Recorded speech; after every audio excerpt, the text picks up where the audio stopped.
Le gouvernement a encore subi un tacle très sévère de la part de la Cour des comptes aujourd'hui. En gros, la Cour des comptes considère que le gouvernement n'en fera pas assez pour désendetter le pays. Thomas Asportas.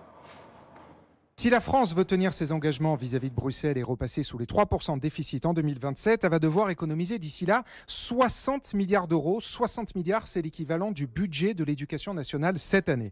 Alors 12 milliards d'économies par an dans la dépense publique et pendant 5 années d'affilée, ce serait tout simplement du jamais vu.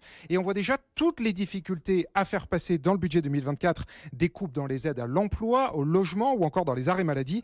Eh bien, il faudrait reproduire le même exercice tous les ans d'ici à la fin du quinquennat. Et quand bien même l'État y arriverait, eh bien les résultats seraient tout sauf spectaculaires puisque la France serait le seul des 8 grands pays européens à ne pas être repassé sous les 3% de déficit en 2026.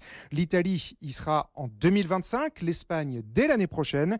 Et pour ce qui est de la dette, la France est le pays qui l'aura le plus creusé entre 2019 et 2026. Et ces perspectives peu glorieuses pourraient encore s'aggraver puisqu'elles reposent sur des hypothèses de croissance et de recul du chômage bien plus optimistes que le consensus.